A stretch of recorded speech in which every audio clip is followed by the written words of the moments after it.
Hello friends, mechanical world में आपका स्वागत है। जैसा कि आप लोग जानते हैं, मैकेनिकल वर्ल्ड में हम लोग डिप्लोमा लेवल पर बेस्ड क्वेश्चंस जो होते हैं, ऑब्जेक्टिव क्वेश्चंस जो एग्ज़ाम में पूछे जाते हैं, हम उन सब सवालों को, उन सब क्वेश्चंस को सॉल्व करेंगे इस सीरीज़ में। इस सीरीज़ में मैं आपके लिए डेली 50 से 60 क्वेश्चन लेके आऊँगा हर रोज़, और डेली हम लोग 50 से 60 क्वेश्चन देखेंगे। तो चलिए शुरू करते हैं। हमारा पहला क्वेश्चन है, a hollow shaft of same cross section area as solid shaft transmit same torque, less torque, more torque, unpredictable. तो यहाँ पर हमारा होगा मोर टॉर्क। हम लोग जानते हैं कि solid shaft as compare to hollow shaft weak होता है। हमारा हॉलो शाफ्ट ज़्यादा पावर ट्रांसमिट करता है as compare to solid shaft. चलिए नेक्स्ट क्वेश्चन पे हम आते हैं। नेक्स्ट क्वेश्चन है हमारा, the mating surface between the pitch circle and the root circle is known as.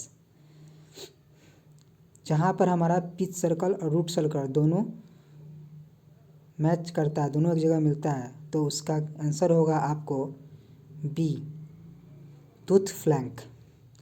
Tooth flank ऐसा प्लेस है जहाँ पर हमारा पिच सर्कल और रूट सर्कल दोनों आके एक साथ मेश होता है। टूथ फ्लैंक जो टूथ का फेस होता है वहीं पे होता है। Question number 3, for 20 degree pressure angle the maximum number of teeth on gear will be. हमारा आंसर है इसका 18। ये सब जो क्वेश्चंस है बहुत इंपॉर्टेंट क्वेश्चंस है, लगभग आपको हर एक एग्ज़ाम में ये सब क्वेश्चन देखने को मिल जाएंगे, इसलिए कोई भी क्वेश्चंस को इग्नोर मत कीजिएगा और अच्छे से ध्यान से देखिएगा। प्रेशर एंगल 20 डिग्री के लिए जो मिनिमम नंबर ऑफ टीथ होता है वो कितना होगा? तो इसका आंसर है आपका 18। Question number 4, lead is widely used in. Lead हम लोग वाइडली कहाँ यूज करते हैं? तो इसका आंसर होगा आपका स्टोरेज बैटरीज में। जो आप लोग बैटरी है ना, जो अंदर का जो प्लेट बना होता है वो लीड का बना होता है। Next questions number 5, in compound cylinder hoop stress throughout the metal is. Compounded cylinder में हुप स्ट्रेस कितना होता है आपका? यूनिफॉर्म होता है। कंपाउंडेड सिलेंडर में hoop stress throughout the metal is uniform. Next questions, the gear train usually employ in clock is. कौन सा उसमें यूज करते हैं? आशा कि आप सब जानते हैं, तो बहुत बार क्वेश्चन पूछा गया है। आंसर इसका रिवर्टेड गियर ट्रेन्स। ठीक है, रिवर्टेड गियर ट्रेन्स क्या होता है? एक ही शाफ्ट पर बहुत सारे गियर लगे हुए होते हैं। Kinematic viscosity is equal to, answer है इसका डायनेमिक विस्कोसिटी अपॉन डेंसिटी। ये तो बहुत इंपॉर्टेंट क्वेश्चन, ये जितने सारे क्वेश्चन मैं आपको करा रहा हूँ ये सब बहुत इंपॉर्टेंट है और किसी न किसी एग्ज़ाम में पूछा गया है। ये भी NPCL के एग्ज़ाम में पूछा हुआ क्वेश्चन मैं आज आपको सॉल्व करा रहा हूँ।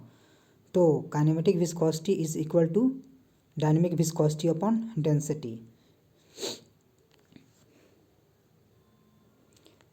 Next move to the next questions.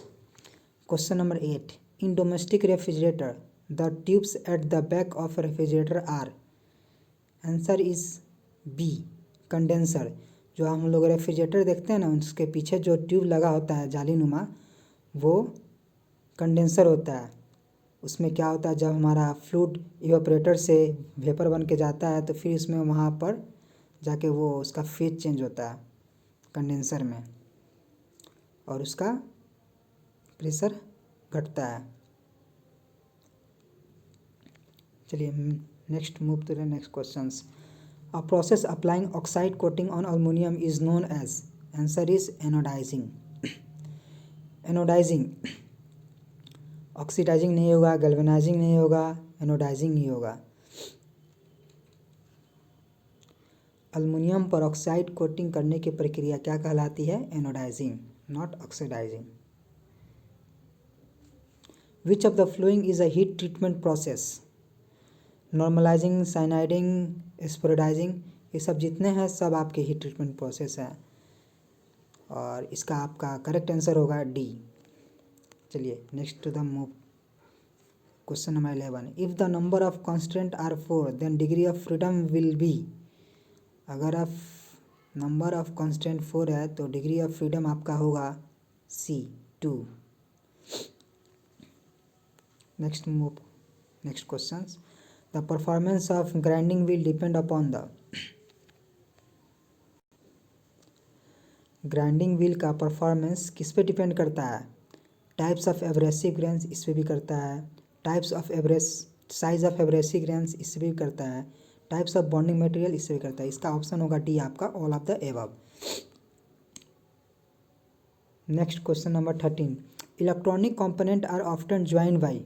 Electronic component, जो भी हमारा इलेक्ट्रॉनिक कंपोनेंट होता है, आप कभी जाते होंगे टीवी बनवाने या कुछ बनवाने, तो वहाँ पर आप देखते होंगे वहाँ पर सोल्डरिंग करते हैं लोग। तो इसका आंसर क्या हो जाएगा आपका?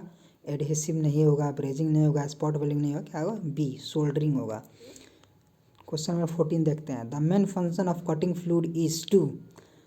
कटिंग फ्लूइड का मेन फंक्शन क्या है? इसका answer provide lubrication, cool the tool and workpiece, wash away the chips, improve the surface finish.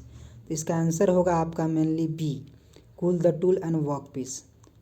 और ये भी इसका फंक्शन है, इसके टूल और वर्कपीस के बीच में फ्रिक्शन को कम करना, जो भी हीट जनरेट हो रहा है उसको कैरी करना, ये भी इसका एक फंक्शन है कटिंग फ्लूइड का। 15 पे आते हैं हम लोग, the mallet is made of. Mallet किससे बना होता है? तो आपका इसका आंसर होगा हार्ड वुड। लीड से नहीं बना होता है, ब्रास से नहीं बना होता है, कास्ट से नहीं बना होता है।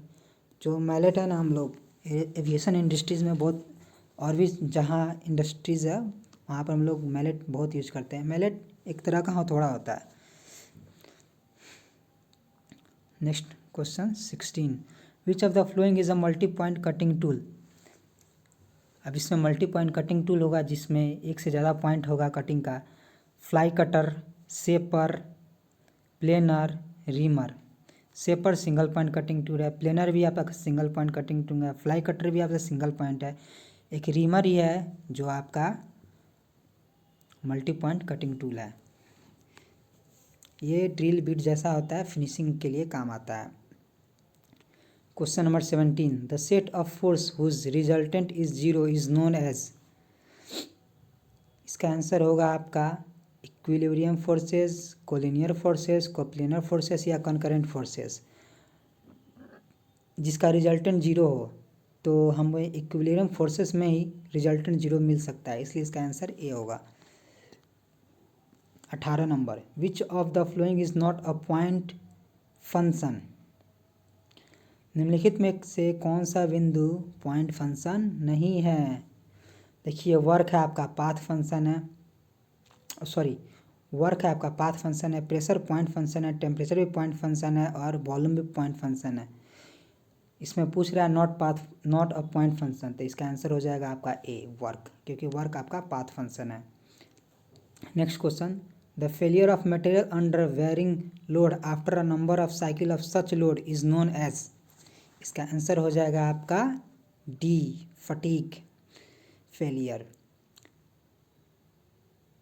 वेयरिंग लोड, देखिए कंडीशन क्या है फेलियर का, wearing load after number of cyclic, तो इसका आंसर होगा जब नंबर ऑफ साइक्लिक आ गया तो यहाँ पर फटीग अपने आप ही आ जाएगा, तो यहाँ पर होगा आपका fatigue failure. Next move to 20 number, which type of gear will be used for non intersecting perpendicular shaft. Which type of gear will be used for non-intersecting perpendicular shaft। Neither non-intersecting है और perpendicular है, तो इसका answer होगा आपका hypoid gears. Helical gear देखे होंगे, spur gear, हेरिंगबोन्स gear, एक तरह डबल हेलिकल गियर के हेरिंगबोन्स गियर करते हैं, स्पर गियर नहीं। नॉन इंटरसेक्टिंग परपेंडिकुलर शाफ्ट के लिए हम लोग यूज़ करते हैं hypoid gear. Next questions, the number of cycle of motion completed on a unit interval of time is known as। answer is frequency, correct। Period नहीं होगा, resonance नहीं होगा, डैम्पिंग नहीं होगा। कुछ लोग पीरियड और फ्रीक्वेंसी में कंफ्यूज करेंगे, लेकिन यहाँ पे क्या हुआ, नंबर ऑफ साइकिल लिख रहा है तो यहाँ पे फ्रीक्वेंसी आपका आंसर हो जाएगा। If the two links have turning as well as sliding motion between them then the kinematic pair is, answer is screw pair. Screw में ही हमारा turning as well as sliding दोनों आता है, तो इसमें बिना कुछ सोचे समझे, रोलिंग में तो क्यों रोलर आएगा, स्फेरिकल में तो आप क्लोज्ड पेयर ये तो होगा नहीं, स्फेरिकल पेयर्स ये भी नहीं होगा, इसमें केवल स्लाइडिंग आएगा, रोलिंग नहीं आएगा। और स्क्रू में आपका स्लाइडिंग और रोलिंग दोनों आता है, तो correct answer is C, screw pair. Question number 23, the internal energy of ideal gear is, internal energy of ideal gear is a, ideal gas is, sorry मुझे थोड़ा पढ़ने में मिस्टेक हो गया, the internal energy of ideal gas is a function of temperature only. ये तो बहुत आपका एग्जाम में पूछा हुआ क्वेश्चन आंसर है, ये तो सब आपको आते होंगे, लेकिन ये सब यूनिवर्सल क्वेश्चन है, किसी न किसी एग्जाम में पूछे जाते हैं। अब next question 24, the maximum temperature in the IC engine cylinder is of the order of, guess कीजिए, 500 से 1000, 1000 से 1500, 1500 से 2000 या 2000 से 2500 डिग्री सेल्सियस। तो आपका आंसर है आपका डी, 2000 से 2500 डिग्री सेल्सियस। आईसी इंजन का अंदर का टेम्परेचर आपका देखिए 2000 से 2500 डिग्री सेल्सियस टेम्परेचर होता है, इस बात को याद रखिएगा आप। Question number 25, the maximum solubility of carbon in ferrite is 0.025%।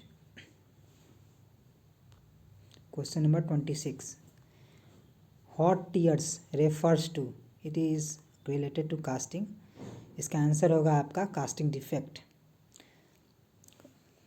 Answer number होगा ए आपका। Question number 27, the variation in the volume of liquid with variation of pressure is called, surface tension, compressibility, capillarity, viscosity, इसका answer हो जाएगा आपका B, compressibility.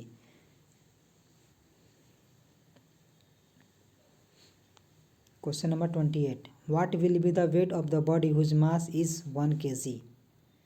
ये भी question, ये सब आपको लॉलीपॉप क्वेश्चन होते हैं जो हर किसी इंसान को फंसा देते हैं, इस सब चीज़ को ध्यान रख से रखिएगा आप। 9.81 newton, 1 kg is equal to, answer C सही होगा इसका।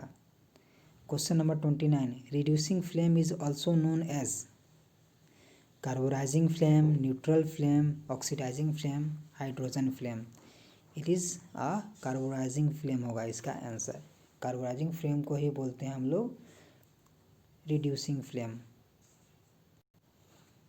Next move to the question number 30, skeleton pattern are generally used for, skeleton pattern किसके लिए यूज करते हैं, स्मॉल कास्टिंग के लिए नहीं, नॉन फ्रेश कास्टिंग के लिए नहीं, लार्ज कास्टिंग, ये सी इसका आंसर होगा, large casting is correct answer. Hollow casting के लिए तो सेंट्रीफ्यूगल कास्टिंग यूज करते हैं।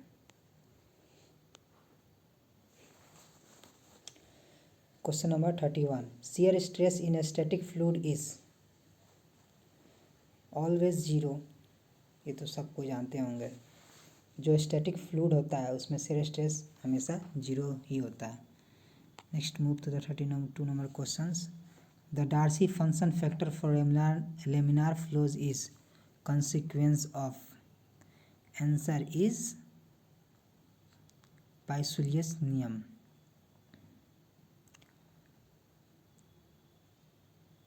डार्सी फंक्शंस बर्नौलीज इक्वेशन होगा नहीं, यूलर से बर्नौली आता है, न्यूटन्स लॉ से होगा नहीं, इसलिए हमारा ये क्वेश्चन होगा Poiseuille's law. Okay,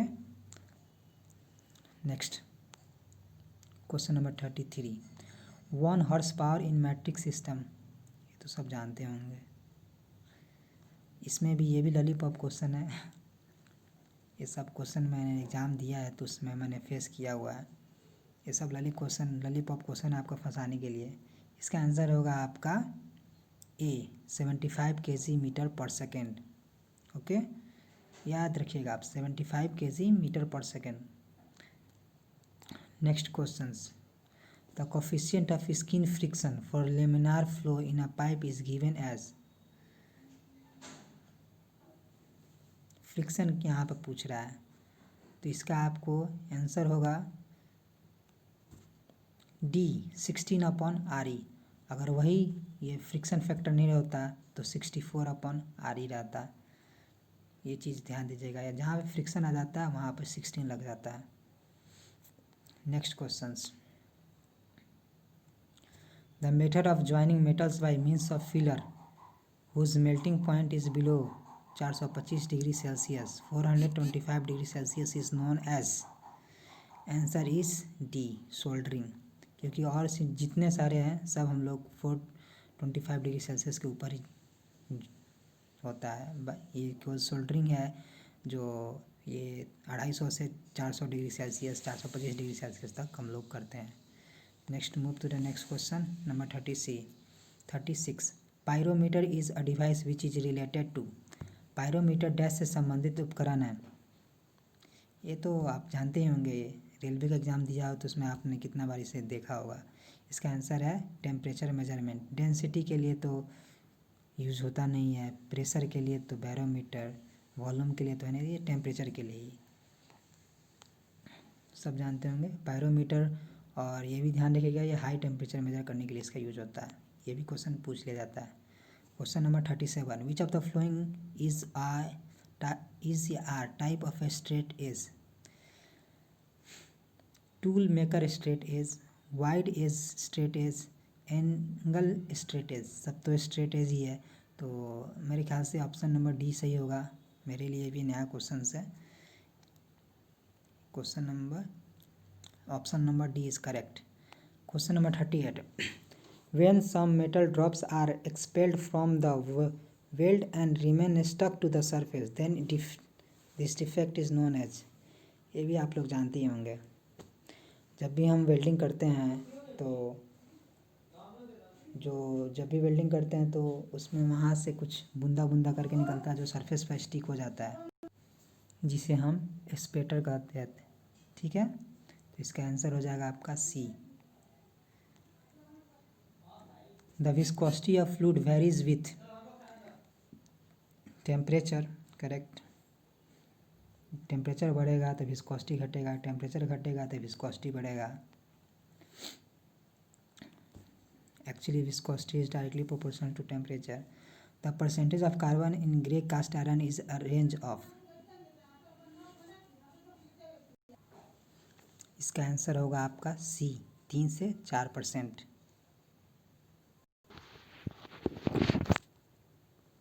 next question में देखते हैं, question number 41, autofrettage is a method of.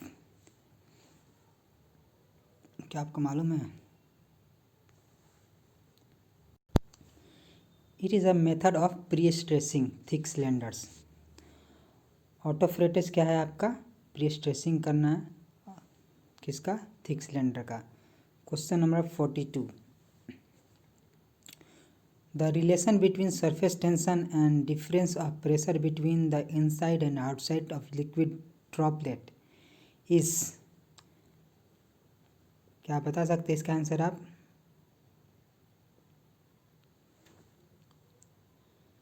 The relation between surface tension and difference of pressure between inside and outside of liquid droplet is given by, answer is 4 sigma upon D।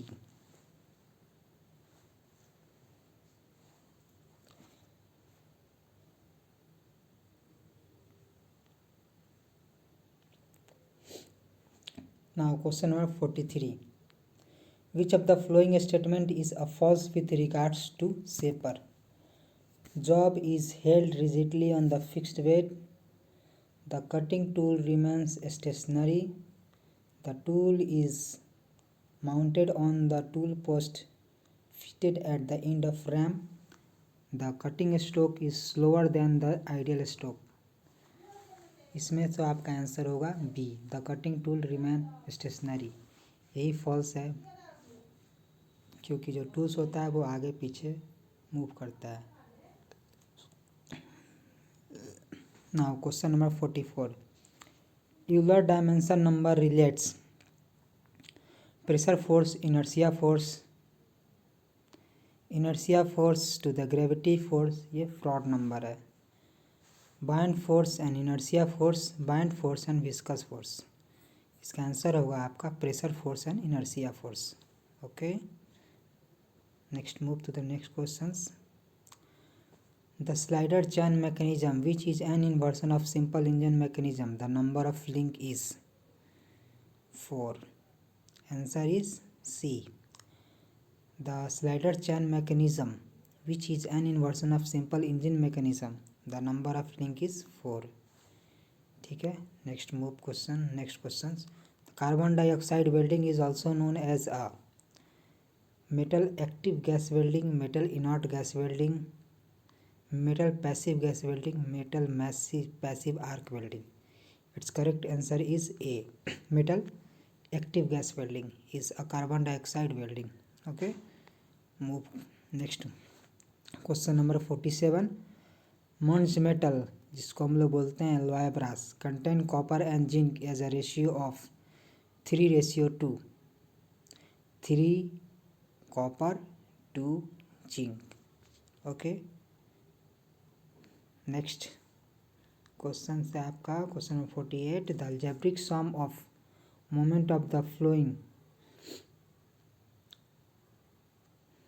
The algebraic sum of moments of the force forming a couple about any point in their plane is a equal to the moment of couple, constant, both equal to the moment and the couple and constant, neither equal to the moment of the couple nor constant। इसका answer होगा आपका A, equal to the moment of the couple. Okay, next question 49, during throttling process internal energy does not change, ये भी question universal question है, हमें बहुत जगह मैंने इस क्वेश्चन को फेस किया हुआ देखा है। Its correct answer is D, enthalpy does not change, और in other word enthalpy remain constant. SSC JEE में बहुत बार ये क्वेश्चन पूछा जा चुका है, इस पर आप ध्यान दीजिएगा। Now question number 50, if the tensile test the phenomenon of slow extension of metal increasing with the time having constant load is known as, इसका तो आंसर सब जानते होंगे, क्रीपिंग। जो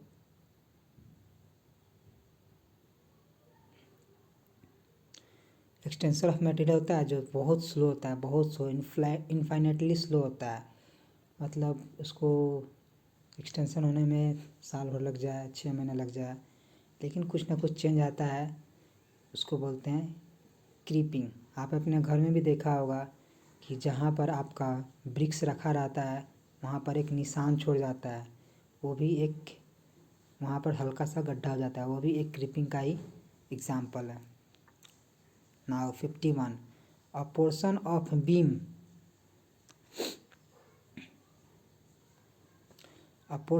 beam between two sections is said to be in pure bending when there is a constant bending moment and constant shear force, constant bending moment and zero shear force, zero bending moment and constant shear, zero bending moment and zero shear force। Its correct answer is B, constant bending moment and zero shear force। In pure bending में क्या होगा, आपका shear force zero होगा। सबसे पहला concept, pure bending हो रहा है तो shear force जीरो होगा। तो यहाँ पर shear force कहाँ पे जीरो है, और बेंडिंग में होगा वो भी कांस्टेंट होगा, तो इसका आंसर हो जाएगा बी आपका। Question number 52, in order to have maximum power from a Pelton turbine the bucket speed must be equal to the half of jet speed। Okay, the answer is B। Now question number 53, what is the dryness fraction of dry and saturated steam, dry and saturated steam, dry है पूरी तरह से, इसका मतलब x का value 1 होगा यहाँ पर, तो आंसर आज आपका हो जाएगा B. Okay, question number 54. In process chart symbol, the circle represent what? Operation. ये आपका इंडस्ट्रियल से क्वेश्चन पूछ लिया गया है। स्क्वायर क्या रिप्रेजेंट करेगा, सर्कल क्या रिप्रेजेंट करेगा, ट्रायंगल क्या रिप्रेजेंट करेगा, ये सब चीज़ आपका पूछ लिया जाता है, तो इस पर ध्यान दीजिएगा आप। Now question number 55. Which of the following is a dimensionless specific gravity? I think बहुत सारे लोग जानते होंगे, अभी एसएससी जे का क्वेश्चन है, बहुत बार पूछा भी गया है। Okay, next question 56. Orthogonal rake system is also known as. Orthogonal rake system क्या है? एक ओल्ड आईएसओ सिस्टम है।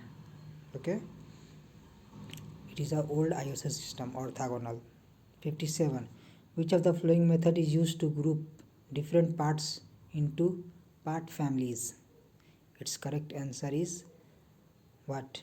Visual inspection, production flow analysis, classification and coding, and all of the option. The correct answer is D, all of the options. 58. Which of the following test can be used to detect surface cracks in the welding of non-magnetic alloy? Its correct section is fluorescent test. Fluorescent test से हमें क्या पता लगता है?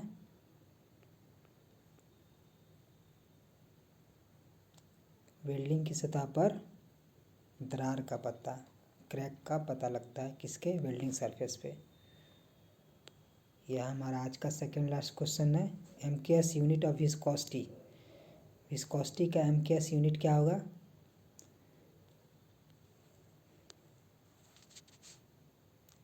Newton. MKS पे पूछा है आपका, इसका ध्यान रखिएगा. तो एमकेएस में क्या आता है? केजी.